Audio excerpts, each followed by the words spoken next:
Welcome to Huddle Up with Matias Bueno. Today's guest is Jags social media video hype man, Noah Thomas. Noah, thanks for being on today's episode. I'm super excited to talk about my favorite NFL football team with you, your hometown, Jacksonville Jaguars. How you doing, man? I'm doing great. Yeah, Duval till I die. Duval since I was born, and yeah, I just love the Jags, just like you, man.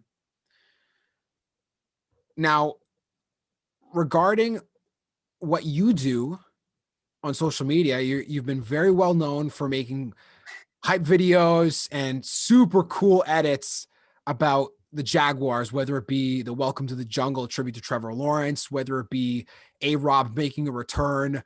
What sparked you to create these kinds of videos, or what was the thing that inspired you to embark in that side of sports media, connecting your fandom with the Jaguars to the work that you want to get into? Right. I almost forgot why I was even here. Yeah, not just any normal Jags fan, I guess. I make videos, put them on Twitter. People seem to like them, and I keep doing it. What's funny is I never really was like, I want to be a video editor. Like, I want to do this, this, and this. Like, I just liked sports.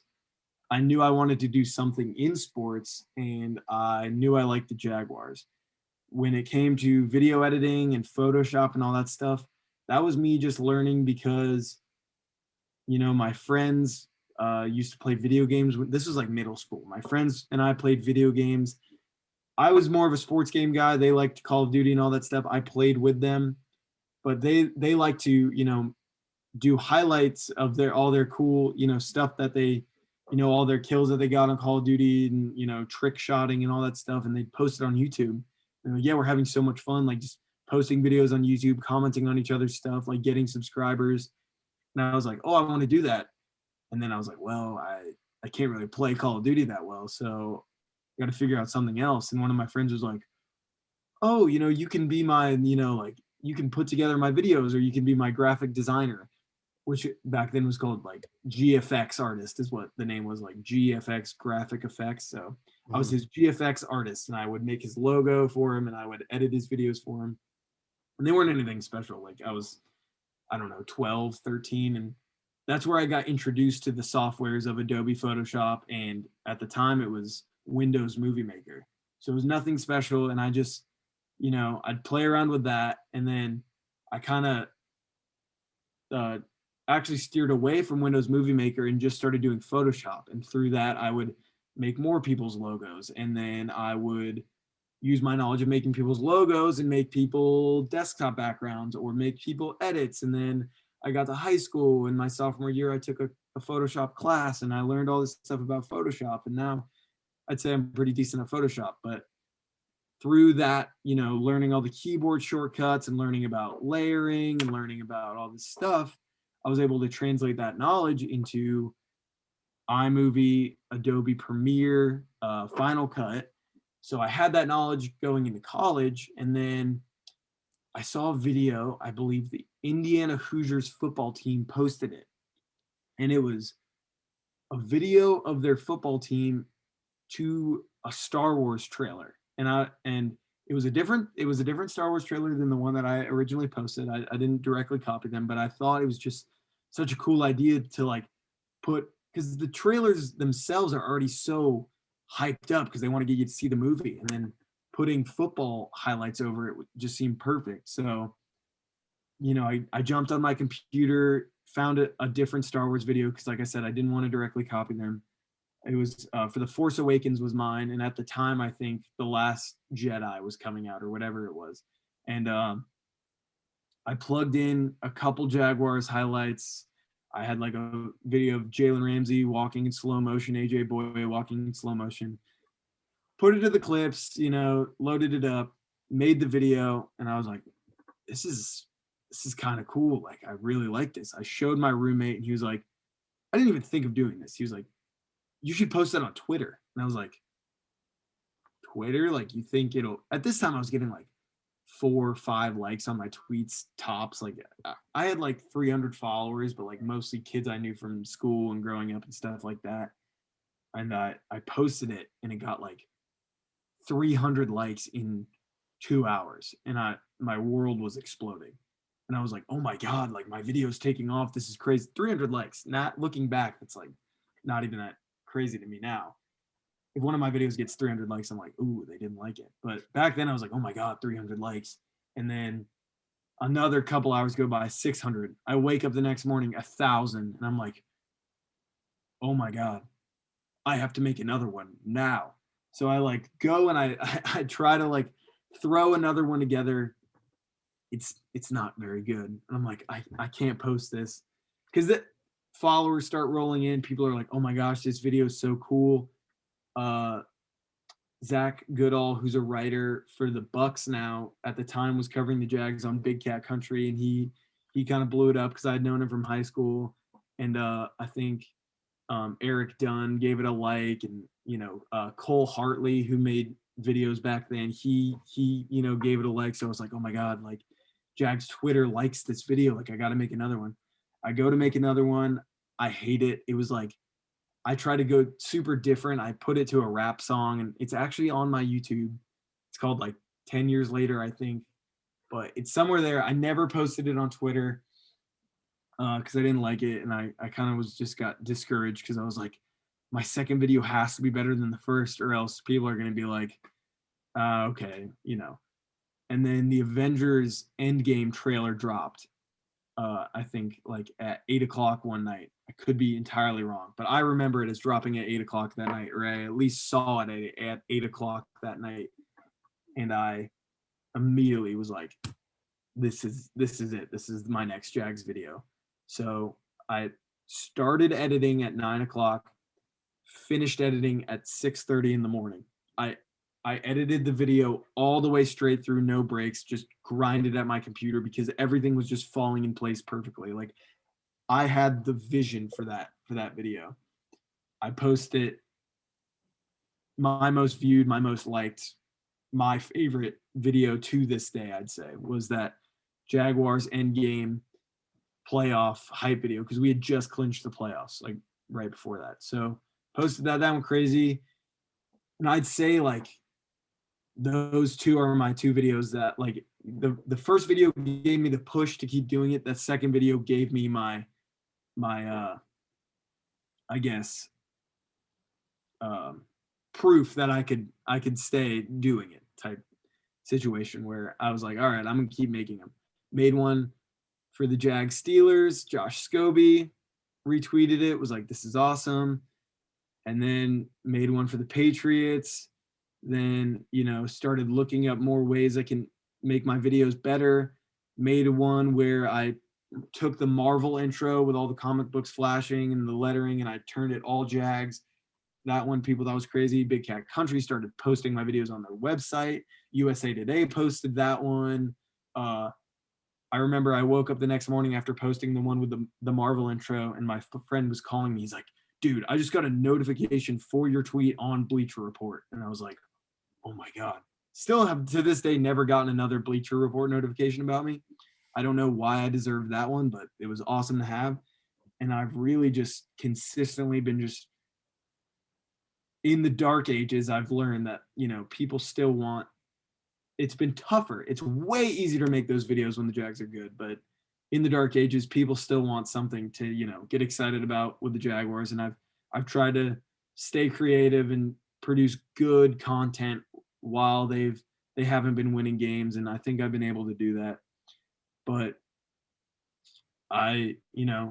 Trevor's making it a lot easier. I've posted since they locked in Trevor, I've posted 3 videos that have all done insane for, my normal amount of video likes and views that I get, versus like not for a team that went 1-15, I would not be expecting to get the likes and the retweets and the engagements that I do based off the videos that I've posted. But Jimmy Smith has reposted my last 3 videos. I don't know if he posted Welcome to the Jungle, but I know he reposted the first Trevor Lawrence video I dropped and the Allen Robinson recruitment video. That one was funny too because I didn't know if we were getting Allen Robinson or not, but I figured I'd throw my hat in the ring of trying to recruit him to come to the Jaguars again. And that video did well too. But I love making the videos because I love seeing people send me messages of I'm ready to run through a brick wall after seeing this, or like, asking me to post another one because they need it. One video I made, there was a video of a guy, and he was showing like his 2-year-old son my video, and the son was like laughing and pointing like, oh, that's the Jaguars. And I was like, that's awesome. Like I loved seeing that, like that I can inspire youth to root for such a team that needs more fans. So I'm just trying to gain a big following for the Jags, and I'm having fun doing it, I guess. It's all unofficial, by the way. Like nothing. It's all from a fan perspective. I just started posting the videos because I love the Jags, and I've gotten a decent sized Twitter following because of it. Man, your videos are super amazing. I remember the first time I saw it without even knowing you, I was like, wow, this is very exciting. I love watching hype videos about the Jaguars, even if the team sucked or wasn't doing really well, because the best season besides 2017, of course, that I've ever seen them have was them going 6-10 in 2019. Yeah, because they went 5-11 in 2018. Mm-hmm. So the work that you've been able to do and the love that it's received is very deserving. And I think one of the best things about your story is the fact that you've been doing this all on your own initiative from the perspective of a fan. This isn't your job at the moment. You don't get paid to make videos or do social media stuff, but the genuine love that you have for the process and the creative juices that flow when you see a movie trailer like Endgame or the Winter Soldier, Captain America, Yeah. or Star Wars. Those are the things I think that really make it click or make it worth it. Because even for someone like myself, I wouldn't say that I'm a connoisseur of video making and editing like you, but in the few times that I've had to really dive into a project of making a video, this is how the process usually goes for me. And maybe for you, it's different, but you have this idea, you have this vision, you want to make it look some way, but then you're like, well, how do I start? Or like, what do I do? I don't even know where to go. You have everything that you need, but you're like, what am I going to do? And then I find that I procrastinate, install. And all of a sudden, like I'm under pressure. I have to get something done. I'm like, okay, I'm going to force myself to do it right here, right now. And then you're just a madman sitting there all night. You're doing hours and hours and hours, like 10 hours in 2 days or 10 hours in a day or something. And then you just find your flow. And then once it's all said and done, you're like, wow, of a week I had to do it, I did probably 90% of the work in the last day and a half, maybe. But then when you're all said and done, you look back at it, you're like, wow, I really love this, because you know in your heart that there was those moments while making it that just really clicked. Like you said, you see the Avengers Endgame and you're like, that's what I'm doing. Or whether it's for me, I was, trying to find, well, how am I going to put music in this documentary? And you're like, oh, this word or this phrase or this song, boom, now I know what I'm doing. Or now I'm going to connect these two exactly like this. And that's, I think, what the best part of the creative process is not the fact that you do it way ahead of time. Is just when you procrastinate and you stall and you're just thrown into this whirlwind of madness. Like you said, from 9 p.m. till 6:30 in the morning. That's insane. It's not even like it was for school or anything. Like, yeah, no, and when I was in school too, I don't know why. I mean, there'd be days where I should have been setting aside a day to study, where I would just set aside a day to edit videos. And there was nothing worse than, because I get most of my ideas like in a car ride or in the shower, where I'm just like, I'll hear something, like I'll hear a song or I'll hear a trailer, and I'm like, honestly too, like it doesn't work for every trailer by any means. A lot of trailers sometimes just they go a different vibe than the way I want, but like a lot of people just like look at a trailer and watch a trailer. I'll watch the trailer and then I'll go back and I'll close my eyes and just listen to the trailer and like pull clips in that I can replace certain words or phrases or music with. And that's how I get my ideas. That there's nothing worse than sometimes I'll have a huge idea in my head and then I'll bring it to my computer and it it either doesn't work how I want it to, or sometimes the amount of time and manpower that it would take to put in the video isn't isn't necessary for the video itself. You know what I'm saying? Like sometimes I'll overcomplicate a certain clip that I want, where I'm like, I want this to happen in the clip, and I'll add these effects to it, and I'm like, it doesn't need all that. Sometimes all it needs is to let the trailer or the rest of the video carry it through. So sometimes I'll be procrastinating a huge video where I think I have to do all these things, and then I'll plug in the clip and I'm like, oh, that actually looks better than what I thought in my head. And I've been procrastinating for a week when in reality I could have pushed right along anyway. Yeah, and that stuff happens too during the process because it's never black and white. It's never linear. I always find that it just has to go in circles, and sometimes it's closer than it is too far. And you just need to keep it simple and realize, oh, well, this actually works better than me trying to reinvent the wheel, so to say, Right.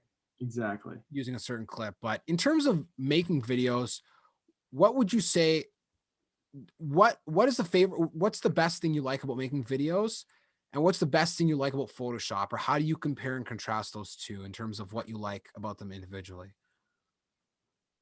In terms of Photoshop, I've just been doing it for so long now. Like, I'm not trying to sound like super cocky. There's tons of stuff to discover on Photoshop, but I I know that like interface and platform so well that I'm confident that I can discover those things if needed. Like if someone came to me and was like, I need this done on Photoshop, there's not a doubt in my mind that I could do it in some capacity. As far as editing goes, there's like video editing, there's so much, it's the same with Photoshop, but there's so much room with creativity that if you,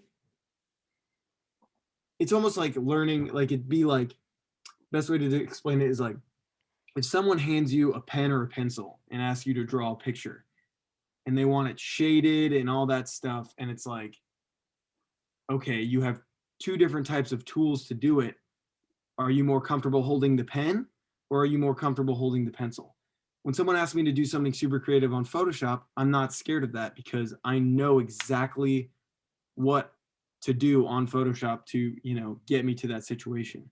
When people tell me they want something in a video, I get a little more nervous because I may not know how to do that exact thing. And there's so many more moving parts to putting it in a video. The clip has to be good, the music has to be good, the effect has to be correct, that it almost, it, there's a lot of things where it won't turn out exactly how they or I intend for it. So I guess what I'm getting at is I like Photoshop just because it's more comfortable. But as far as video editing goes, the final product of those edits and everything that, you know, gets people excited is a lot more worth it in the long run than just sending someone a JPEG file with the picture that they wanted. I'd say, okay, higher risk, higher reward for the video editing than versus Photoshop, but I love both. And then as far as my favorite part of making videos or the editing process is when I do get an idea and then finally plugging it in. And this happens to me all the time. Plugging it all in, looking at that section, playing it, and watching it go perfectly, and getting like, because I still give myself goosebumps sometimes. Normally, by the time I put it out on Twitter, I've edited and I've seen that clip so many times, I almost forget how much I like it.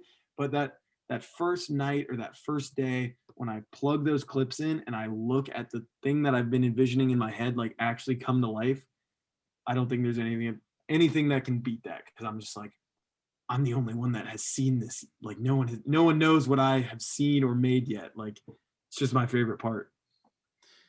And the way you describe that, I think of when you're sitting there and a second the clip lines up with the music, or there's that one moment that the video meets the song and they connect, you're like, yes, this is it. This is exactly what I was looking for. And then being able to watch it there live as it happens for the first time, and like you said, being the only person to see it, that's definitely a super exciting feeling. Because you're right, by the time you go to Twitter, you're like, I've seen this 10,000 times. I spent hours and hours working on this video, whatever. Just throw it out there and let the internet have with it what what it may. But I will say sometimes my favorite part is not Twitter's favorite part. So it almost comes back to life again when I do post it and I see what everyone else is thinking about it, or like what parts they like. I'll go back and watch a part that like sometimes I didn't even mean to do, and it just syncs up to a good spot, and people are like, "Oh my gosh, that was so cool when James Robinson jumped over that guy like as this was going on." And I was like, or no, I remember specifically one time I made a video about Blake Bortles, and the theme of it was Christopher Walken talking about this lion or something on the field, and it was like, and he strokes his mane, and I accidentally put in a clip of Bortles like doing some sort of like play call where he like puts his hand like this over his helmet, and it's like, and he strokes his mane, and I was like, didn't even mean to do that there, but people like it. But it's fun when people say their favorite parts of the video to rewatch the video and be like, oh yeah, no, that part was definitely cool. I like that part. Yeah. What's your favorite video or top 3 favorite videos you've made so far? The Avengers Endgame one has to be number 1 because it's the video that took off the farthest, and that was just my second one, and I was nervous about doing it, but at the same time it all clicked so well, and I knew exactly what I wanted in that video, and that was my first one that really solidified me in kind of being a Jaguars Twitter user. And then second favorite, probably the Marvel intro. I'm gonna go with 4 here. So my second favorite is probably the Marvel intro, because that was like, I took 2 months to make that Marvel intro. I decided that I was gonna put a Marvel intro in my trailer in whatever my next video was, and I took 2 months to make that video. So after that, then it probably goes my Jaguars Jaguars episode 2, which I posted right before the Jags Steelers playoff game, because that was like, so my first video ever was called Jaguars, and that was a Jaguars or a Star Wars trailer, and then the one I posted before the Steelers playoff game was Jaguars 2. And the way that trailer synced up, like there's a scene where it was like, there's a clip of like Luke Skywalker being like, I knew this, I've seen this only once before, and I flashed back to Mike Tomlin when he was playing the 2007 Jaguars, and he was like, I wasn't scared then, but like this time I know, or something like that. And it just was like so perfect. And the intro clip I think was really cool, and that's the one Josh Scobie retweeted. So that one's probably my third one. And then my fourth one is the one I posted right after we locked down Trevor, like we knew that we were going to draft him, and that was, I remade that Marvel intro just with Urban, James Robinson, Miles Jack, Josh Allen, and Trevor Lawrence. And that, I just thought that one was really cool, that I could go back, and because I've wanted to do that for a long time, was revamp one of my old videos, and I thought it was cool that I could go back and use what I've learned and progressed in terms of video editing, and go back to my younger self that didn't know as much, and kind of clean up his mistakes or things that I now can do quicker or better. Because I remade the Jags Marvel intro that took me 2 months. I remade the second half of that in a day, because I just know now. I know how to do it better. But that was really, that's my top 4, is just those ones. Man, I'm just excited for the next video you're gonna drop. You're so quiet. You're making the world say, what's this man planning? Like, what's Noah Thomas got cooking up next? Because I love the different ways that you can connect pop culture to the Jaguars and the music, whatever it may be. It's like the perfect recipe. It's not super long. It's not too short. It's just hype enough. It's got the right variety of B-roll and clips to just really make it look like the Jags are a super successful franchise while they haven't been in a long time. As long as you create the illusion that they are, fake it till you make it, I guess. Am I right? Mm-hmm. Yeah, you wouldn't even think that they went 1-15 based off of how much I'm hyping them up. But I mean, I love doing it. I try to progress in every video I make. I never want to post something that's worse than the last video. I always want to at least add a new editing trick or do something that excites people. That I never want to just post a video because it's like, hey guys, remember me? I'm the guy that makes the Jags videos. I wanted every single time have at least, if I can at least put one clip or do one new editing tactic to where people are like, oh, that was really good, then I consider it a success. But like, I got to give a shout out to like Ryan Day, who's like a writer at Big Cat Country, Zach Goodall, who, gave me that first bump into Jags Twitter. Dilla, Dilla's been huge. Uh, Even Generation Jaguar has shown me a lot of love. Eric Dunn, they've all retweeted my videos and complimented them, and they have so many followers on Jags Twitter, and they have such a grasp on that community that I was essentially like welcomed with open arms because I got the green light from them. Like, I don't think without all their followers, I wouldn't be making these videos, because I don't do it for money, and I don't do it because I work for, like, I don't, a lot of people are like, oh, you still working for the Jags? It's like, actually, like, I'm not working for the Jags.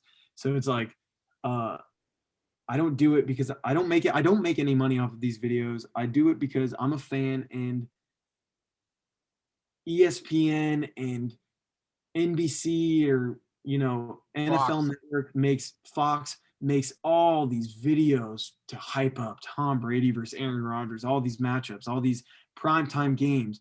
Jaguars play at 1 every Sunday. You know what I mean? Maybe we'll get a 425. We always get Thursday night game, but like, it's Jags fans deserve those hype videos that the national media puts out for these big market teams. And I just thought, as a fan, I want to see that. And if nobody else is going to do it, with the exception of Cole Hartley made videos, but they were more parodies and funny. But if no one else is going to make these hype videos, then I'm just going to do it. And I've been doing it, and luckily people enjoy them. And I'm happy to make it for a loyal fan base, because I know that people that root for the Jaguars right now are the real ones. And hopefully, if Trevor brings us success and we're celebrating a Super Bowl and I post a hype video, I'm going to enjoy it with my squad that's been with me since the beginning. It's not going to be the people in, Tampa who are Bucks fans this year, or the, Orlando area that, are like, actually, yeah, I do like the Jags. It's like, I remember when you were wearing a Patriots jersey. The real ones, get on the bandwagon now, because we're leaving the station. Couldn't put it better myself, man. Good on you. You have, you wear your heart on your sleeve, as every Jaguars fan should, because people should know the Jaguars probably have, not because it's just there's something weird or quirky about the city of the team. Is just, they have to have the most loyal fan base in almost all sports, because without it, they probably wouldn't even have a team. Right. With how poor they've been in the last 10 years, it's really difficult. People say, oh, like, they don't sell out and nobody likes them and they suck and they're miserable and blah, blah, blah. You try selling out a game to, like, Jags Bears. We got beat by, like, I don't know, 30. Go sell that game out and tell me how it works. You know what I'm saying? People say it's because we live in Jacksonville. It's like, dude, if like Kansas City was winning no games every year, nobody would be, I don't know. I'm jumping in conclusions, but you know what I'm trying to say. It's not just the town or the city. It's the amount of games. It's about winning on the field, and success off the field comes with success on the field. If you look at the attendance of Jaguars games in the late 90s, early 2000s, or in the mid 2000s, it was pretty damn good. They're not really at the bottom of the barrel or anything. I mean, people talk about, the LA Chargers having very little amount of fans. Yeah, they're probably more successful team than the Jaguars in the last 10 years and have had way less fans. So sometimes Jacksonville gets too much of a bad rap, but I'm super glad and proud of someone like yourself that is able to bring to light an amazing city that is like a hidden gem in pro sports in North America, and a franchise that has some of the utmost loyal fans that you'll ever find. One of the nicest communities that you could ever immerse yourself in. Even just myself, a person from Canada, from Winnipeg, like, it's not even like, oh, I'm from Toronto or Vancouver and people are like America, like, oh yeah, I know where that is. Like the only way I can explain to someone in Jacksonville where I'm from is like, well, if you know who the Icemen are, the people that Yeah. sit two levels of NHL hockey above them, that's where I'm from. And I mean, it's again, where I'm from in Canada, Winnipeg, people love to bash it, love to make fun of it. And, oh, it sucks, but oh, it's the worst city to play in the NHL. Well, They had a nice comeback against the Oilers the other day, down and 1-4. I saw that. Stephen A. definitely he pointed that out in ESPN. He said, "How did Leon Draisaitl?" I could see him looking at the teleprompter too. You could see him get a little, look to the side there. He doesn't like us. We don't like him. So. Like, and I was like, listen, Stephen A., it's okay. You can read off the teleprompter. You can pull up your notes. Like, we know that you're not a big hockey guy, but him saying, how do they get swept? Even the national media in Canada was like, the Sportsnet panel, all smiles when the Oilers are up. When the Jets are up, all the frowns and all the glum looks. But hey, man, it's ironic how, or coincidental, I should say, how Winnipeg and Jacksonville are connected with, hockey, and how both cities in terms of their football and their media coverage don't get the credit and the respect that they deserve. But once they start winning, once that established culture of, the right values, winning and really bringing the fan base to life, once it starts to take off, like you said, get on now, because the train, because the train's leaving the station, the bandwagon's gonna be gone by the time you notice it. Exactly. So there's been so much buzz around the team in the last few weeks, more than I think either of us have seen in a long time. Two big things with Tim Tebow signing and obviously Trevor Lawrence being drafted just about a month ago. So let's dive into Tim Tebow, the most recent news first. What are your thoughts on him signing with the team? Is it legit? Do you think that he might make the roster, or what do you think the whole ordeal with him is going to be? So I definitely think that if they're bringing him on, he's probably going to end up making the roster, because you don't really go through all that. Because I mean, the argument is like, oh, it's a veteran minimum, and it's just the preseason and stuff like that. But I don't think you face that type of media coverage head on unless you have a plan for him. And I think him and Urban have a history together, and Urban's going to hook him up. And I went to UF. I grew up a Gator fan my whole life, so I'm very familiar with Tebow. I'm also very familiar with his NFL stint and how poorly it went. But I just think, like, when you've had quarterback play like the Jaguars have had for so long, and you finally get your guy in Trevor, and then you sign Tebow, how mad can you really be? Because, like, in 2012 and 2013, like, people were yelling from the streets for the Jags to sign Tebow as the quarterback, and now he's just going to play, fourth string tight end. I personally don't have a problem with it. I do think that the narrative that he's going to be this huge voice in the locker room and lead the team to a Super Bowl and all that is probably a little bit overplayed. I also, it's kind of a two-sided thing where I think the side that loves Tebow's playing it up a huge deal, and then the side that hates Tebow's playing up a huge deal. I think that he's going to come in. One thing that I don't think anyone disagrees on is Tebow will put in his reps. You know what I mean? He's going to be a hard worker. He's going to try.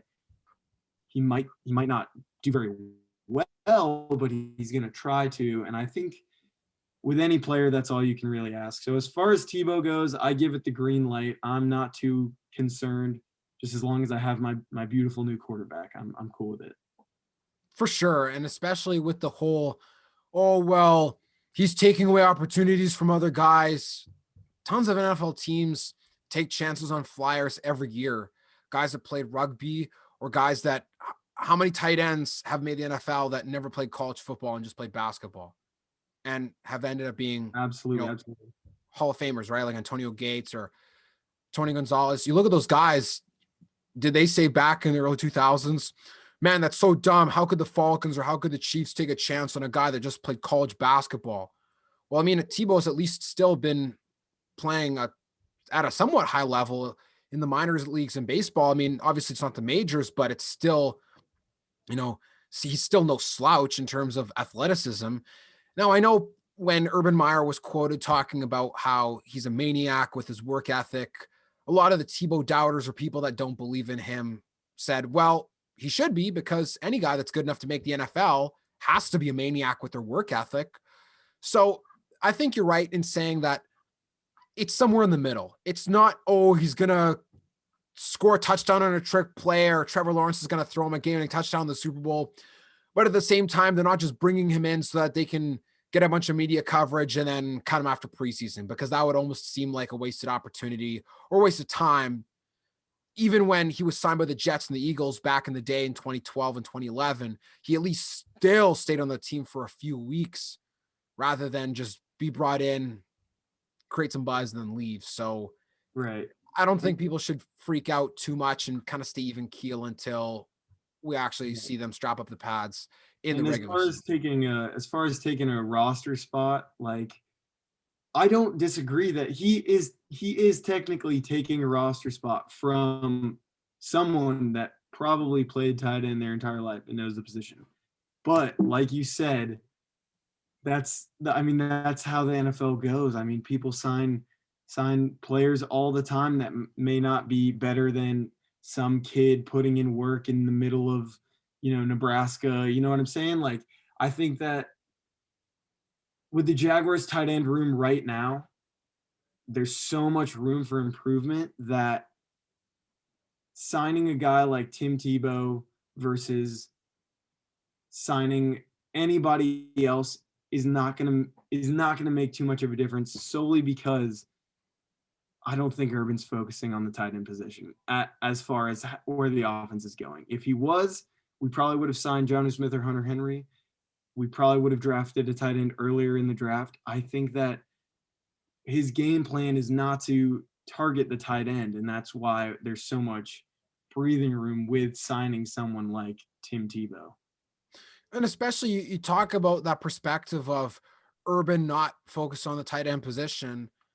When they brought in Manhurts, I believe it was, from the Panthers, he's been known as a blocking tight end. So as long as they just get an extra guy along the line who can block as well as the left or right tackle, then it kind of takes away the main target of a tight end on a in any given package in the offense, maybe minus some goal line stuff, but they're not going to be running an offense like the Saints did when they had Jimmy Graham, or they're not going to be running an offense like the 49ers would, or the Raiders when they have guys like the Darren Wallers, like the George Kittles, who are going to almost play like a receiver. Or now Atlanta having, Pitts on their team as their first overall pick, for them makes a lot of sense to run the offense through someone like an athlete such as Pitts, Kittle, that's playing tight end. But the Jags haven't really had a guy that's played in that receiver / tight end position. Even Mercedes Lewis wasn't really like that. And he's probably one of their best tight ends in history, maybe minus someone like a Kyle Brady, Right. So you make a really good point with that there. And I don't think people should be too concerned with, oh, didn't sign Jonnu Smith. What a waste. Like, how do you know that they're not going to use tight ends like you think? Contradicting almost everything I just said, though. I did at the time want to sign Jonnu Smith or Hunter Henry, as well as I was fully team trade up for Pitts, to the point where I was probably almost pretty annoying. Like, as a UF grad, I wanted to see Kyle Pitts in the Jags uniform, but that was for my own selfish reasons. But I do think he's going to be pretty good in the league. Absolutely. And to think about what they would have had to have done to get Pitts with their second pick, with the number 19.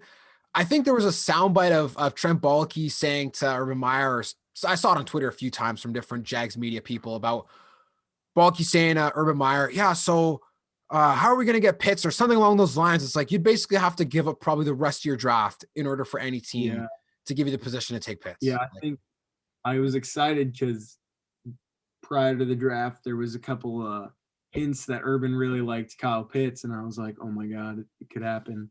But after everything went down, I believe in one of his press conferences, Urban asked Bulky if like there was a way they could do it, and Bulky looked at him like he had 3 heads. Because from the GM standpoint, you're like, yeah, no, we're not giving anything up. But I mean, from a coaching standpoint, you're like, give me this talent now, and I can, see what I can do with it. But yeah, I think from a GM, you got to protect your future before you just go all in, or else you have a Los Angeles Rams situation where they don't even have to show up for day 1 of the draft. Now, moving on to Trevor Lawrence, that's obviously been a ginormous buzz since the Jets beat the LA Rams way back in week 14 of last season. Oh, yeah. It almost seems like it's been half a year in the making, even though it's been a little bit shorter than that. What are your thoughts on Lawrence coming to Jacksonville, just as a person, player, the speculation from QB gurus and experts on, well, Zach Wilson's actually better, or I would take this person or that person? Is it just people hating on the Jags, or what's the real deal with Trevor Lawrence at this point, in your eyes? I mean, it's always been just people hating on the Jags. I mean, while I agree that we haven't been the best team, even when we went on that 2017 run, people were trying to, doubt us and everything like that. Like, it's just a matter of being a small market and growing your fan base to places like Canada, and we're just constantly slept on. I'm not sitting here and going to deny that, like, they're missing out on much by sleeping on us, but I think as soon as the national media found out about Trevor landing here, they were like, who's the next guy in line? They immediately turned to the second pick and are like, let's see what this guy's got. Because like, nobody wanted the Jaguars to have that number 1 pick. Everyone wanted to see Trevor Lawrence in New York. Trevor Lawrence didn't necessarily want to go to New York. He said it. He said, he was hoping that, Jacksonville was where he landed. That could just be, interview talk. But I truly believe, like, a kid that grew up in a small town, like city, like, endorsements were clearly not a problem. He overlapped Zach Wilson tenfold in that situation, but like, he loves the beach.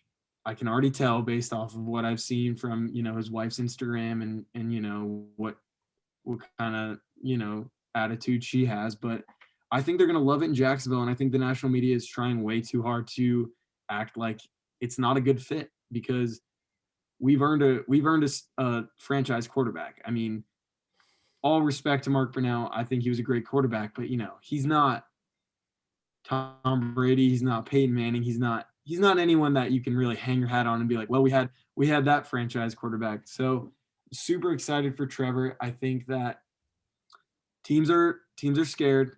I don't think anyone wants to admit it yet, but I think teams are nervous, especially in the AFC South. I couldn't agree with you more, man. The Jaguars probably have one of the smallest fan bases of any major 4 North American pro sports team, let alone the NFL. And the fact that everyone was expecting all year, especially after throwing in a little cover 0 there against the Raiders when the Jets saved the day with the first pick. Oh my gosh. Let's talk about that for a second. Sure. Let's go into it. That game was when the Jaguars were playing the Vikings and the Raiders were playing the Jets. And for the entire fourth quarter, everything, this could happen. And then the Jags had like a miraculous, like they tied it up, sent that to overtime. And then something happened with, I think the Jets like just went like an easy 3-and-out or something, where the Raiders were going to get the ball back with time to score, obviously. And what happened. And I just remember, I think the Jags ended up losing on a field goal or something to Minnesota. And I was like, all right, we got that out of the way. And there was like 6 seconds left in that Raider game. And I was like, oh my God, we are 6 seconds away from Trevor Lawrence. And then Hail Mary happens. And I think I took a gallon of milk out of my fridge or something, and I just threw it into the air as high as I could just to get my anger out. But even before that, I was at a Gator game, and I think I had like a Jaguars face mask on, and a guy came up to me and was like, yo, man, like, let's go. We're getting Fields. And I was like, hey, man, I'm still holding out on Trevor. There's still a chance. Because this was before even the Raider game happened, but everyone just already assumed that the Jets were going to be terrible, and obviously the Jags won in week 1, so we were in second. I was like, I'm still holding out on Trevor, and he was like, oh, I don't think that's going to happen, man. Start looking up Fields tape. Never lost faith, and we ended up getting Trevor, which was phenomenal. But I was very upset during that Raider game. I remember when I was watching the feed of the two games side by side, the person who was showing the Jaguars feed, they all of a sudden just opened a new tab and it was like dual screens. Overtime in Minnesota, game in New York versus Oakland. And Insane. the second that I saw what they were running, I was like, oh no, this is it. Derek Carr, pitch and catch. It wasn't even like there was contention or it was like, oh, like he might get. I was like, oh wow, well, this is like running all streak on rookie in NFL 2K and just tap B, boom, Randy Moss touchdown. I believe the play before, wasn't it just a bad throw on Carr's part? Like, yeah, I could be mistaken, but I think the play before that was like a go-ahead touchdown, and they messed it up on their end, and then I think probably they realized what was going on, and they're like, all right, let's just take it slow, and then they just lobbed it in there.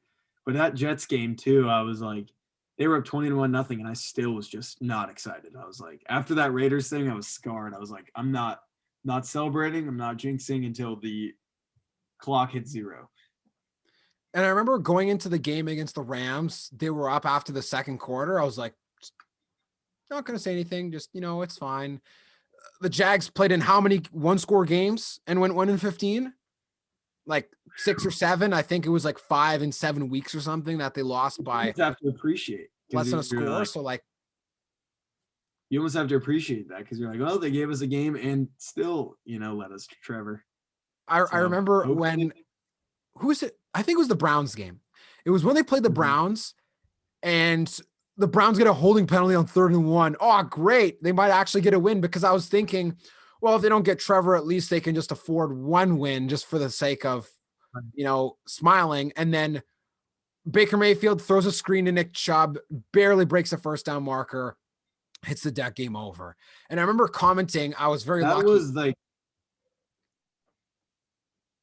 didn't they lose on the, they just didn't convert on 2, right?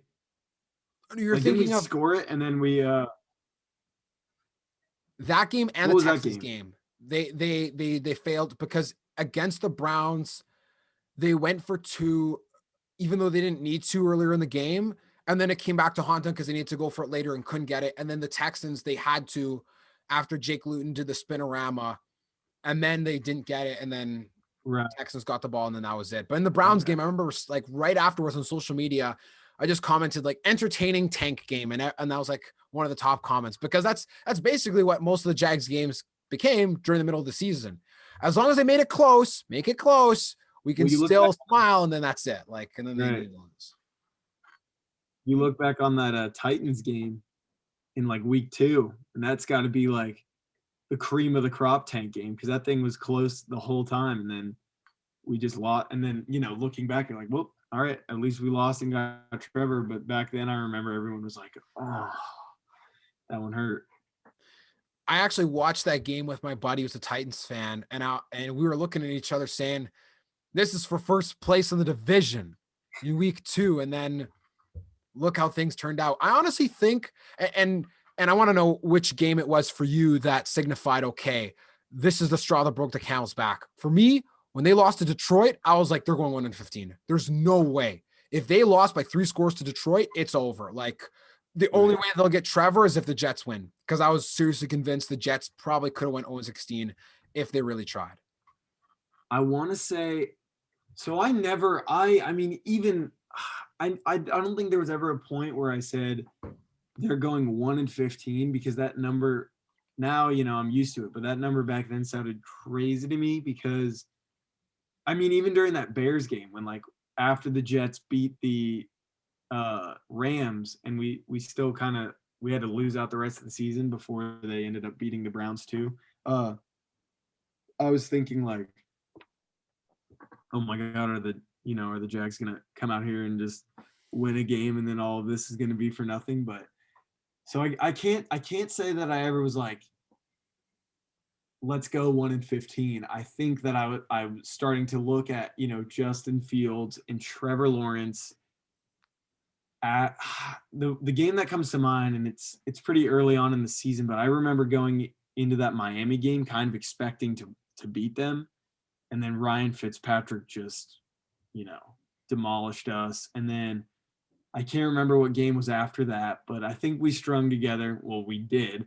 We strung together like 3 losses in a row after that Dolphins game. And then at that point I was like, all right, let's start. Who's going in the top 5 here? Because, we need to start looking at that way. I was at my buddy's house watching that game against the Dolphins. He's a Dolphins fan. And I remember everyone in the panel, Michael Irvin and all of them were saying, yeah, Minshew Mania, Jaguars are going to win. No worries. Nobody predicted the Dolphins. And I was kind of thinking the same thing. I'm like, you know what? The Jags will probably win this game. And then throughout the course of the game, I was like, this has to be the worst ever introduction to the best uniform combo the Jaguars could wear in franchise history. All teal, no questions asked, is the best thing that they could put on the field. And that was the first game they played wearing it. I was like, can we get a redo, or could they change pants at halftime or something? Just because this doesn't look right. It just, and you've probably felt it too. There's that buzz when they wear teal, even though in my mind, teal should be their primary, never should have changed no matter what. But that's, a question for a later time. Is like such a poor performance, national TV against the Dolphins. And I remember after the game, I lost the bet with my buddy and I had to wear a Dolphins hat and sweater. And then I jokingly said, when you lose to the Dolphins, but it helps you go 1-15 to get Trevor Lawrence, #40chess. And I was saying that as a joke, thinking, oh, the Jets will definitely be worse. And then lo and behold, in week 14, I made sure to pull that back up and say, yeah, you see this? I called it. I said we were going to get Trevor. So yeah, as far as the uniforms go, I've never been to, there's some uniforms out there where I'm like, okay, those are, sometimes have you ever thought a team was going to win a game and then you don't do too much research. You think a team's going to win a game and then you see who their opponent is and their opponent's wearing this happens more like in the NBA and the NHL and stuff, but like their opponent is wearing some crazy uniform. Like I remember one time I was watching some game against the Dallas Stars and I thought, oh, this team's going to win. And the Dallas Stars came out in like all black, neon green logo. And I was like, well, I wish someone would have told me that because now they're going to win. Like normally, so in that sense, I'm like, all right, some uniforms are really cool. As far as the Jags go, I think the coolest uniform thing they ever did was like in the uniforms before this one, it's the Allen Robinson jersey you got behind you. Yeah. They had like not worn that teal like until 2017. Like it was available actually, just once against the Chargers. Yeah, like lost. One time. Yeah, and I think was it the first time they wore it against the Seahawks? I think it was the Seahawks game. Yeah, because it was nighttime and then the teal kind of was glowing. That was the one, because normally, I think my least favorite colorway is probably white jersey with the teal pants. Yeah, that one's like, yeah. Yeah, but as far as normally as the colorways go, I don't get too excited about that. But I remember seeing that like under like the pictures of it after like under the lights, and I just thought it looked super cool. And like I think all teal looks awesome too. I also liked when they wore all black in London one time. Gave me a James Bond vibe.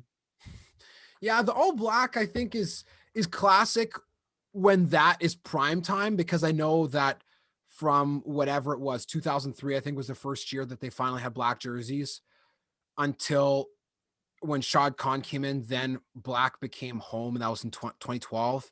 Mm-hmm. And white became away, and teal was alternate. Teal should never be alternate for, like, we're not the Raiders. Like, why would you not have at least a colored uniform, a part of your, home or away combo at least? Because the jerseys they have now, and mind you, I know the team received so much flack when these ones came out. People were saying disgusting, digital clock, horrible, different colored sleeves, two-tone helmet, really dumb. Yeah.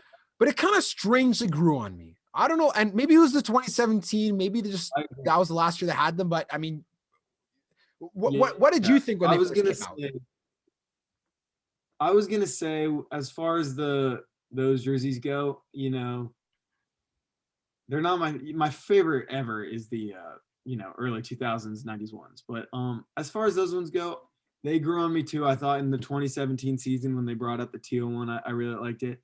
But as far as like the black one being primary too, like there's just so much going on. Like the numbers were so big, the sleeves were a different color, you had the collar a different color, the patches where it was almost like, is this color, like is this jersey a specific color? Because it's like, you know what I'm saying? Like Yeah.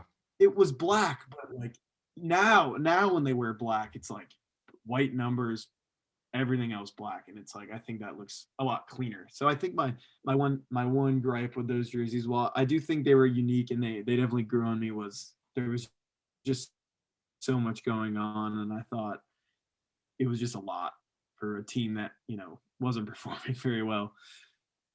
Yeah, and I remember seeing a graphic that showed the record of the team with every uniform combo they wore. And maybe it's after I saw that, but I noticed the trend was that whenever they Mhm. wore all white, I think they won like 2 games with these Yeah, quilted looking uniforms. And I was like, ever since then, I was like, whenever they were all white, it just subconsciously rubs me the wrong way. Even though in the 90s and early 2000s, wearing all white was amazing and it looked so good on the road, especially the iconic 96 game against the Broncos. But now when they wear all white, I kind of like hold my breath. I'm like, I feel a 3-score loss yeah, coming today. I don't know why. yeah.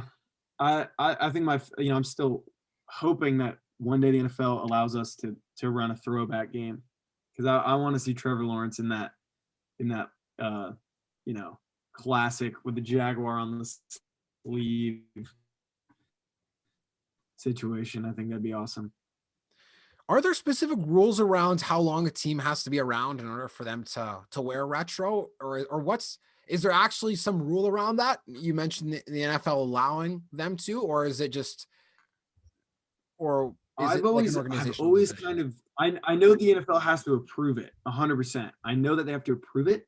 As far as allowing them, I don't know if there is a rule regarding throwback specifically, but I want to say definitely the thing that was in our way is only allowing the one helmet rule, where you can only use one helmet. I know that that was a issue for the Jags in terms of wearing throwbacks or anything. And then as far as the specific rule regarding like if they have to wait in a certain amount of time as a franchise, I'm not sure about that, but I know that the NFL has to approve them to wear a throwback jersey, and as far as I know, that they haven't done that. So Because I know the rule for changing jerseys is every 5 years. So that's yeah, why, or 5 seasons. That's why 2013 to 2017, and then 2018, 19, 20. So then they'd have 21 and 22 until they'd be able to actually change uniforms altogether again. And it almost seems like at this point, minus the historic teams like Green Bay or whatever, every team that doesn't have a big established history is going to change uniforms because it's a moneymaker and because it gets attention around them and because they don't really have a reason not to. You know what I mean? exactly. And I think the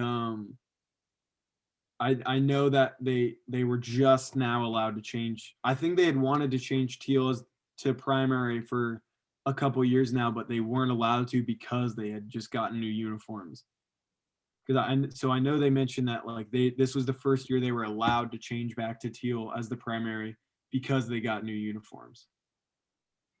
Interesting because Yeah, it almost seemed intuitive to me. If that's your new era and all these things, why not just have teal be the main color? Because it is an actual color, whereas black and white is just the only team, like I said before, that works well with that color scheme is Oakland, because that's how they've always been. Black jerseys at home, white at away, and then having the silver numbers at home and having the black numbers at away. But other than that, it's just so boring. Like, right. I I don't agree. know. I I mean, when the new ones came out, I call them new, but I guess they've been out for a while now. But I remember when they first got unveiled, I knew that they were going for what they called a classic look. When they said that, I'm backtracking here. All I wanted was the Jaguar on the sleeve.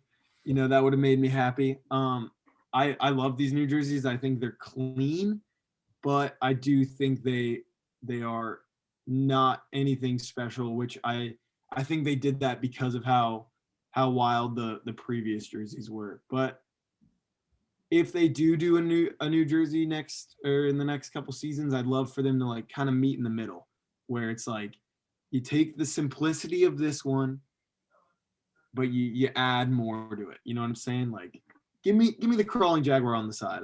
I don't know a single fan that wouldn't love that back, honestly.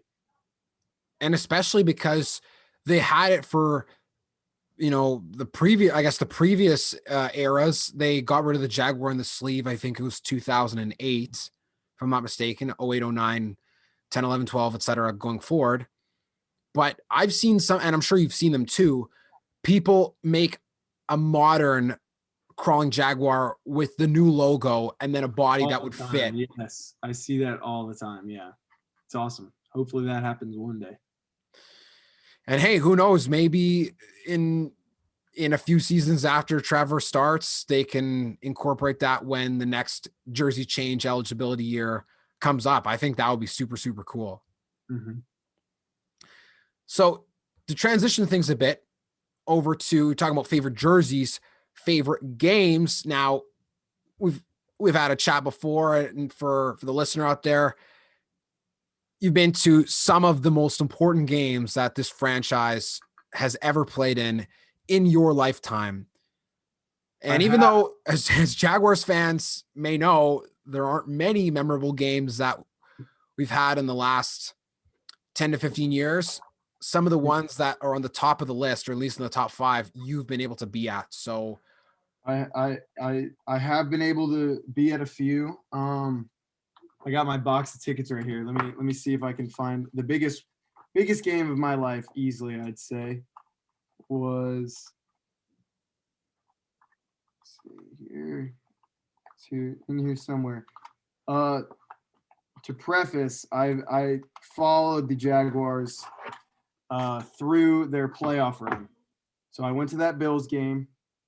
I went to the Steelers game. I'd say that was probably my favorite game ever that I went to. And then I went to, here it is, found it finally. The AFC Championship game in Foxborough. Best and worst day of my life. I mean, I met Mojo there. That was awesome. Like the buzz going into that game. I mean, the entire game up until, the last 10 minutes were electric. And to get more organized, I'd say my favorite game of all time was that Steelers Jags divisional playoff game because we won, which was unexpected. Also my first time in Pittsburgh, first time really seeing snow. Like normally when I go places up north, it's like not snowing. I just like have never been, lucky like that. I say lucky, you probably don't say lucky, but I mean, it wasn't snowing during the game or anything, but there was snow on the ground, and that was good enough for me. But I had a blast in Pittsburgh, had a blast at that game. The entire talking to Steelers fans and watching them they were just so upset. They were just so upset that the Jaguars were beating them all over again, and I didn't even have to really talk back. They kind of just their anger towards me showed me that they knew that they were losing, and that was good enough for me. But after that game, I was walking out, and some random lady came up wearing a Miles Jack jersey, gave me a huge hug, and was like, "We won, we won!" And then I was like, "Oh, I love your jersey," and she goes, "He's my son, I love him." And I was like, "Oh my god, I just hugged Miles Jack's mom!" Like that was crazy. And then, following week, go up to Foxborough. Same energy, tons of Jags fans. Don't let anyone ever tell you different. There was tons of Jags fans there. I was getting Duvals like all over the place. Night before we took over this little sports bar across the street from Fenway, and just had like a little Duval takeover in there. And then going into the game the next day, super fun. Honestly, so I said the Steelers fans were like super angry and stuff. The Patriots fans got me because of how, nonchalant and nice they were. Like they almost were like, it'll be kind of funny if the Jags beat us, because they're just so used to like all the trophies. And that was tough to see, because they were just like, I was sitting there with like my heart on my sleeve, just like hoping that the Jags could make it out of this game alive. And they were just all like, oh my gosh, we're getting beat by the Jags. That's crazy. And then Miles Jack wasn't down. Amendola in the end zone. Everything happens. Then it's all a blur after that one. Yeah, man. Just, oh my goodness.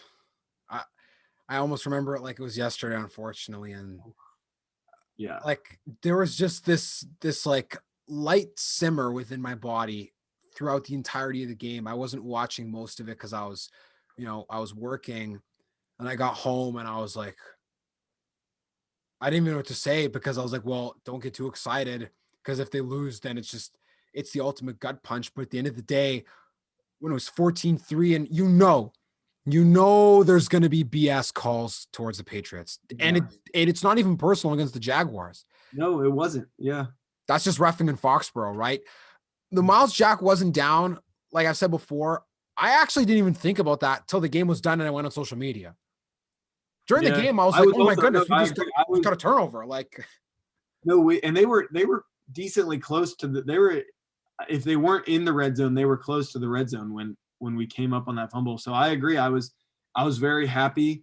And I mean, I was in the stands. You can't really, you almost trust the refs when it comes down to that situation where it's just like, oh my God, we just got a fumble. That's awesome. But the one I do remember being like, that's a call right there, was the pass interference before halftime against AJ Boye. Because that was just like, how you got to let him play football in the AFC Championship, But it was tough. It was a tough day, but definitely a memorable one. and when you look back on it, it obviously sucks and you can't really change what happened in that game, but you can at least still say, I was there to witness the AFC Championship in New England against Tom Brady, which nobody will ever be able to say ever again for any of their teams that haven't been there yet. So it's still a rare moment Right. to have. And I got to see, ugh, I've never looked on the bright side like this, but I got to see Tom Brady play football, which was pretty sweet. Yeah, and it's actually interesting you mentioned the New England fans were so cordial and polite, because you are right.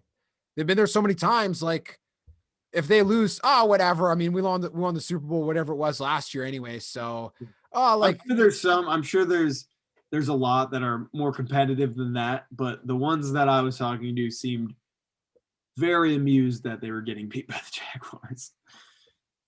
and all I can say is this: now that you've had that feeling and it brews deep, deep, deep down inside you, way down, you can't even think about it or really resurface it until the stage is set in a very similar fashion to what it once was when you were there on that cold day in Yeah, late January.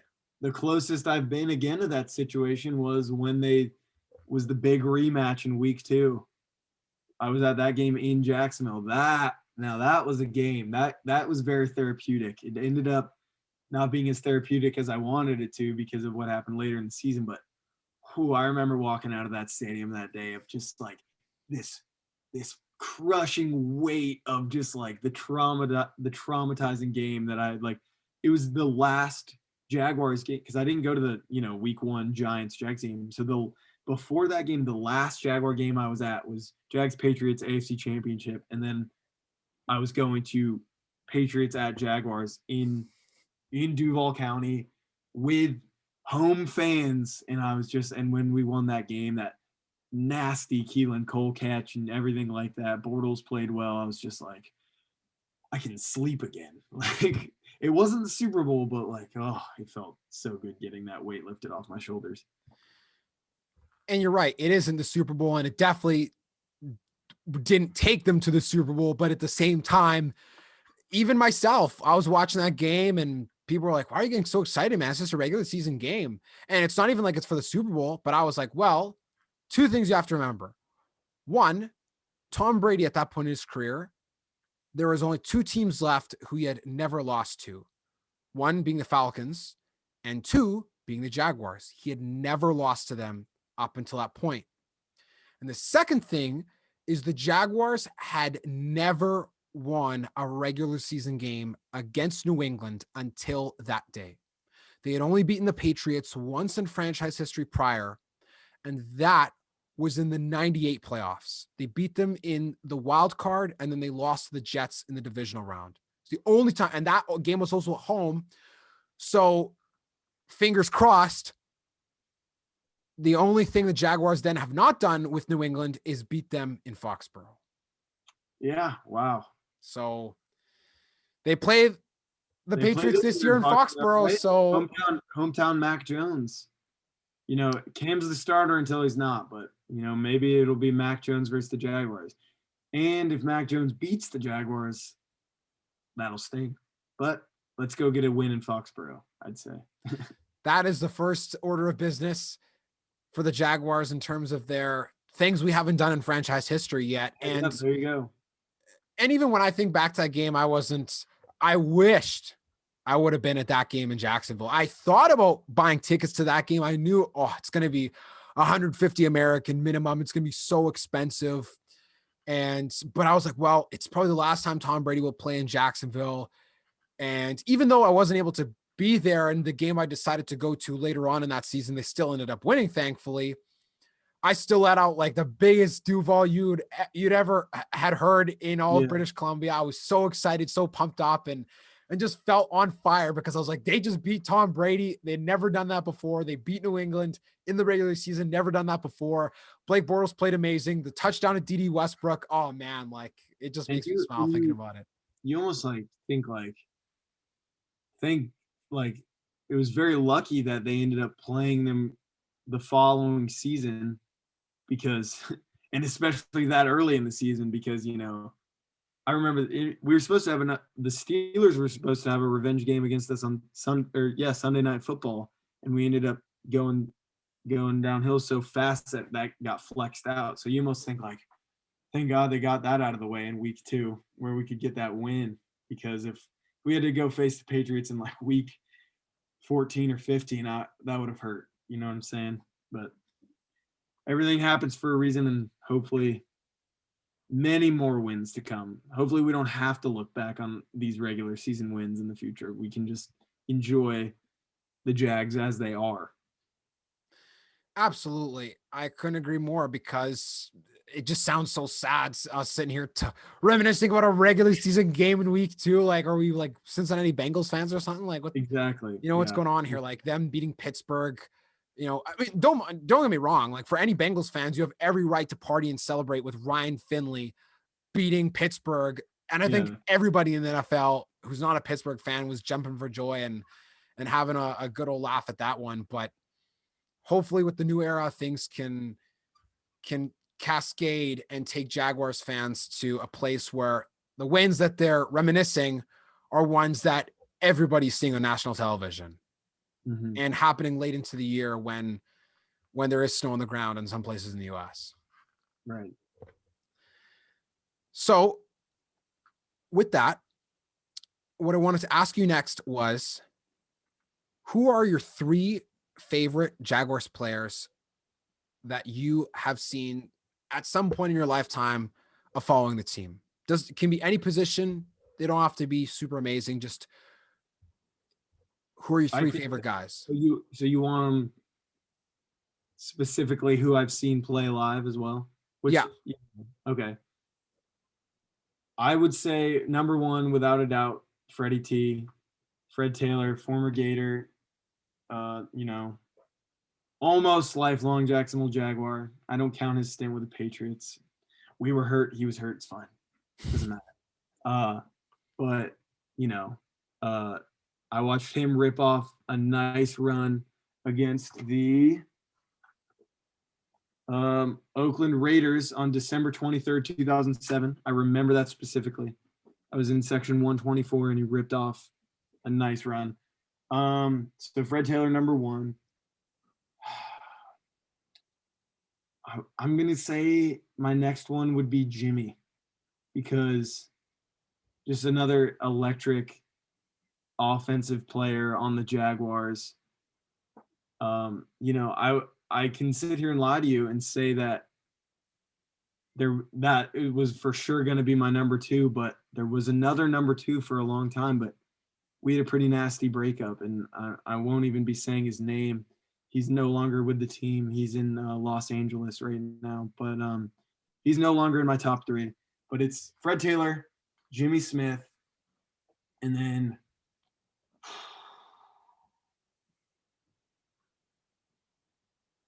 I'm gonna say it's a tie. It's a tie between David Garrard and Maurice Jones-Drew, and I'd say the only reason David Garrard edges out Mojo is because Fred Taylor's already on my list.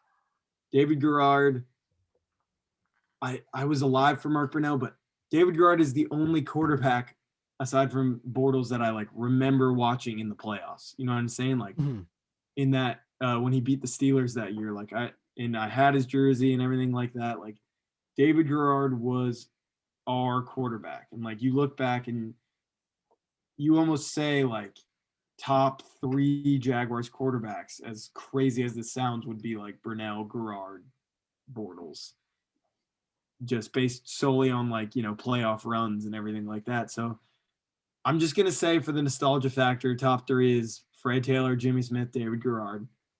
There would be more recent players on that list had we not had some messy, breakups with them all. But that's my top three. And that's as solid as a top three can get, because all those guys contributed very meaningful careers here in Jacksonville in any capacity that they had. Because you look at someone like Dave Garrard, not that I don't think he would deserve to be there. Maybe I'm a bit surprised, because I'm thinking like, Dave Garrard is, Jags fans hold him definitely near and dear to their hearts with everything he did in the city. But at the same time, the Maurice Jones-Drew and the Fred Taylor, those guys were such an amazing 1-2 punch. Right. Jimmy Smith is, and Fred Taylor, both guys that deserve to be in the Hall of Fame in the future. Two guys I don't think get enough respect in the NFL in terms of the Hall of Fame as it is, because you look at Fred Taylor's top 10 rushing yards all time and had a bit of time injured too. You mentioned his little stint with the Patriots there. And Jimmy Smith I think he had the most 1,000-yard seasons or something for someone who had like a 10-year career or less, something like that. He has some crazy stats attached to his name too, but definitely got to give a lot of respect to David Garrard, because you're right. Brunell has to be number one. Yeah. And then no, Fred Taylor to be number two, I guess. You're talking about in terms of quarterbacks, right? Yeah, in terms of quarterbacks, like got to go Brunell. Then I guess you got to go David Garrard. Yeah. You have to go Bortles. Like, interesting stat. The Jaguars, thankfully, at least have a 4,000-yard passer, unlike the Jets and the Bears, who still have yet to have one in franchise history, mind you.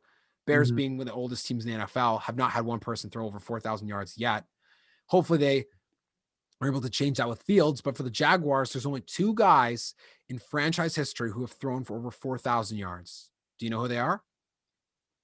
Is it Brunell or is it Bortles? Is Bortles one of them? Bortles is one of them. I could see that, because that 2015 season he was pretty good. Yeah. Is it Bortles and Garrard or Bortles and Brunell? Bortles and Brunell. Brunell was 96, I believe it was, or 96 or 99. One of those 2 years he threw 4,000 yards, and that's it. That's all they've had, and everyone else has been 32 to 3,500 ish. And yeah, I mean, it like I takes said, fast. I'm not saying Garrard was like a stat beast or anything like that. Again, it was just the fact that like that was the first quarterback that I remember that with a decent offense took the Jags to some playoff, games. So beating the Steelers and everything like that. There's a good Al Michaels clip of him like before that Steelers game talking about the people sleeping on the Jaguars essentially, and how good their offense was that year. But I'd say top three: Taylor, Smith, Garrard, and respect to Mojo, Burnell, and that whole gang too. Baselli, Jags legend, but he's an O lineman. What am I going to do? Pull up a highlight tape? I mean, you could. They definitely have a lot of highlight tapes floating around there on Twitter for his case to go to the Hall of Fame, and Right. he has a pretty good one. I mean, obviously, it's really tough when you look at some of the other linemen and other people he's been up against. But again, doesn't need to be in the Hall of Fame for Jags fans to recognize him for the amazing things he did when he was with the team. Exactly. Honestly, none of them need to be in the Hall of Fame for us to recognize them. I mean, you could make a case for Jimmy Smith to be in the Hall of Fame. I'd say the guy I want to see go most, no disrespect to Tony Baselli, is Fred Taylor. I just think he's very deserving. There's a stat where, like, out of, I can't remember it. You'd be better at it than I, but like something like the top 20 rushers with a certain stat line or something, 17 of them have gone to the Hall of Fame.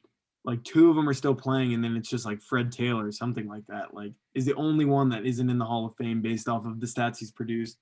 But as far as Baselli goes, I'm hoping next year is finally his year that he goes. But they do not need the Hall of Fame to be respected or honored by Jags fans, because we know how good they were.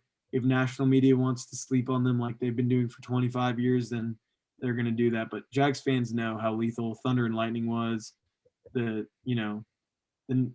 two-way punch of Fred Taylor and Maurice Jones-Drew, and the nasty blocking of Baselli. Like, there's no question that they're all Jaguars legends in our minds.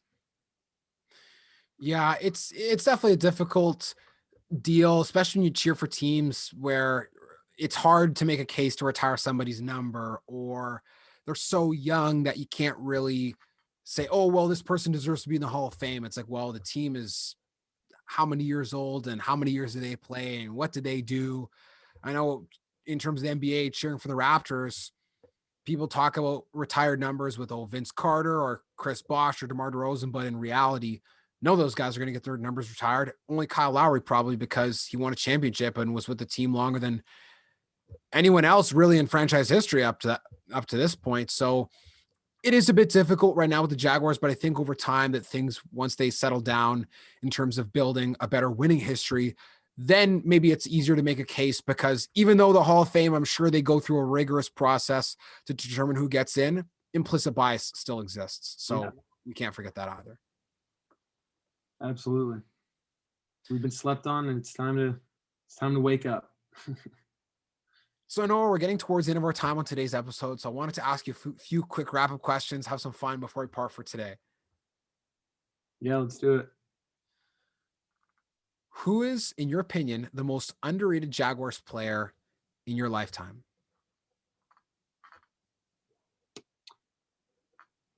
Underrated on the Jaguars or underrated by the NFL? Because the list goes on. On the Jaguars. Like, okay.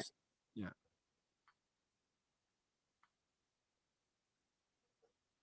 I mean, Miles Jack, he had that down year where he didn't play very well, but once he got, because, he went from Posluszny and Telvin to just kind of being by himself out there, and I just don't think that worked very well for how he played. But once he got Schober back, I mean, he's been great this season, and I think if you look at his career overall, like, he's buried by Ramsey and Ngakoue in that draft, but they're both gone and he's still here. So you got to appreciate that, he's a good linebacker. I think if you ask me to rank him among the rest in the NFL, I don't know if I could do that, but I do think that he's really good at his position, and I think he's someone that you can easily build around. So I'd say as of right now, Miles Jack is pretty underrated, I think, among the Jaguars. He's one of the better players on our team, but I'd say overall in his career, like, I think a lot of people gave up on him being a superstar when it's not too late yet.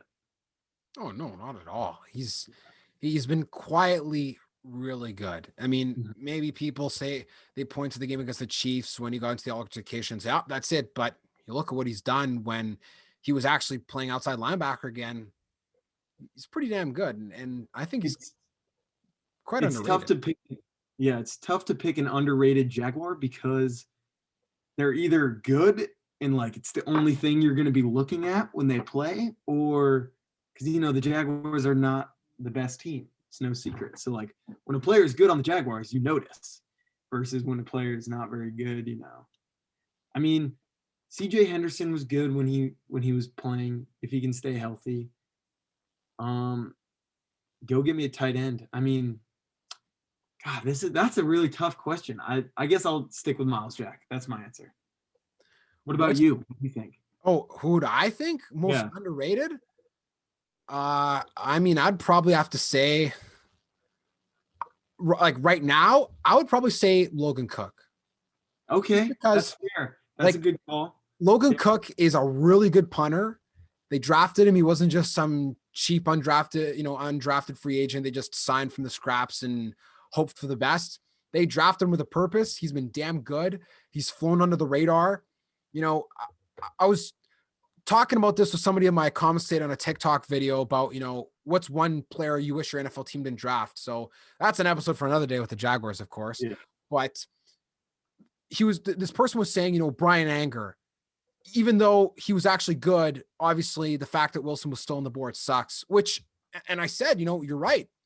Brian Anger got flack that he didn't really deserve because it wasn't his fault they chose him. But at the same time, Brian Anger was really good when he was in Jacksonville. So as a former kicker and punter, I always have to look for the specialists.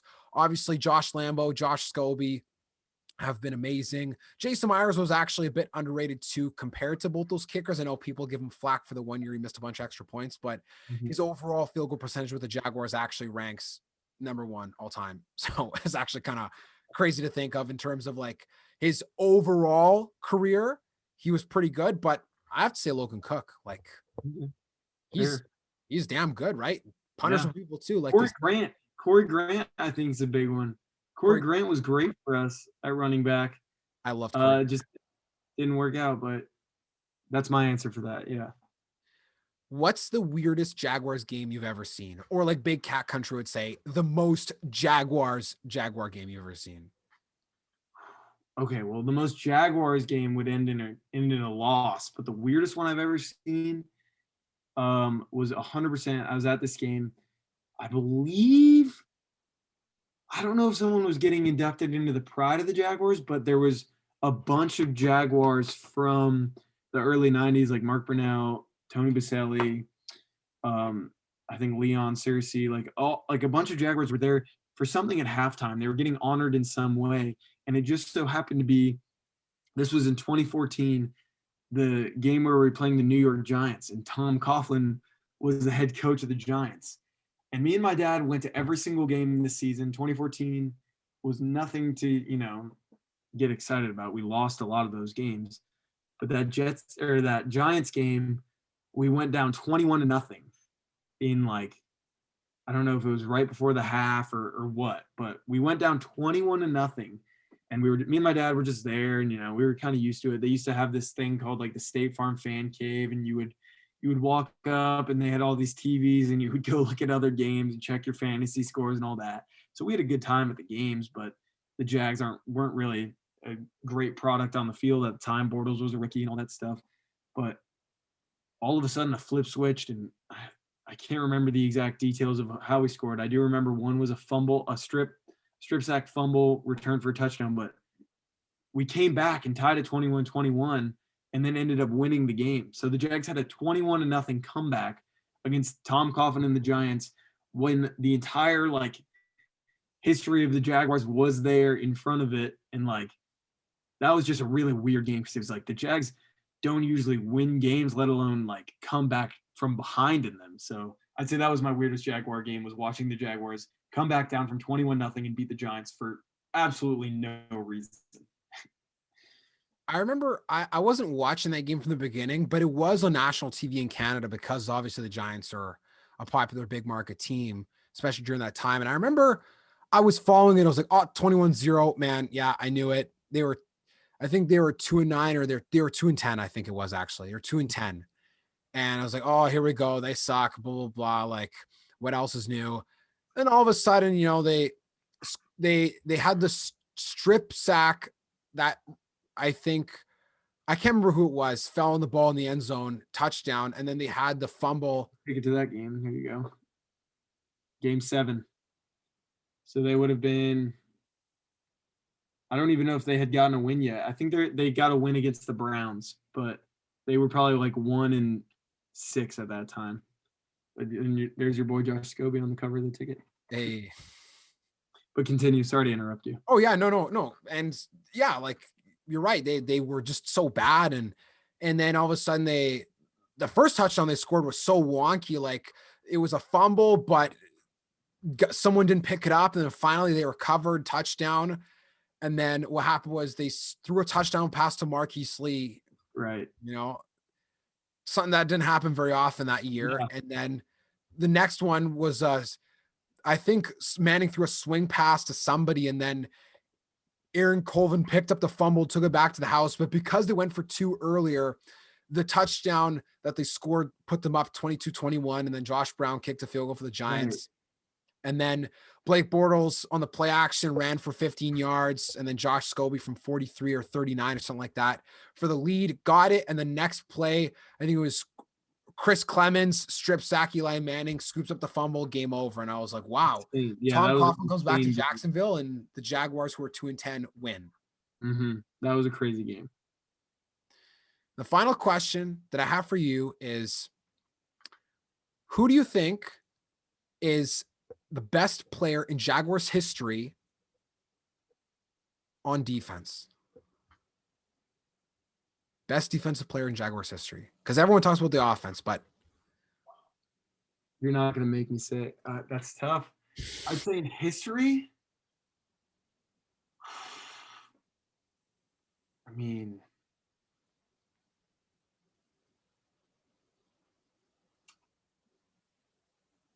you got to go. I mean,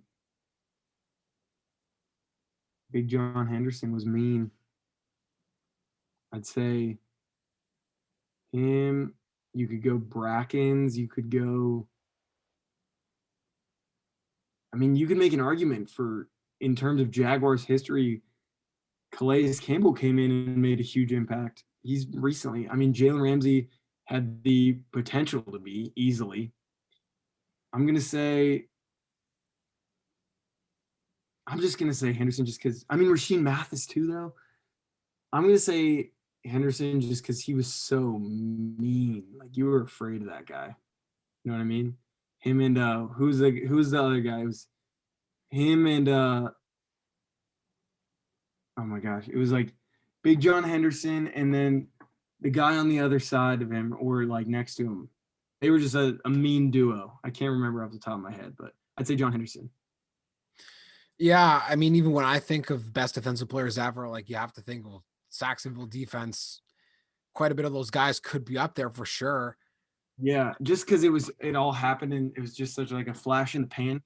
And like I think they all had the potential for many, many seasons to come be the best, but it was just so short-lived. I don't feel comfortable saying any of them as the greatest of all time in terms of Jags. That's fair. I'd have to say if there was a more recent player, probably Paul Posluszny would get that's true more credibility for that than because he at least was really good for a long time. It wasn't like even when the team was bad, he was still leader in tackles and everything. And we always had a great veteran presence. But in terms of older Jags, yeah, probably you can even throw on like a Donovan Darius, Aaron Beasley, one of those guys would be up there as well, or like a Kevin Hardy, I think. Could be in the discussion. Definitely. I mean, Brackens just had a great highlight against the Dolphins. I think it's Brackens of him picking up the ball and starting to dance, and they're like, dude, no, like it's a live ball, like you can go to the end zone. Misses like basically stumbles and bumbles into the end zone. If it's not Brackens, then I sound ridiculous right now. Oh no, it is Brackens. It's Brackens. Yeah, you're right.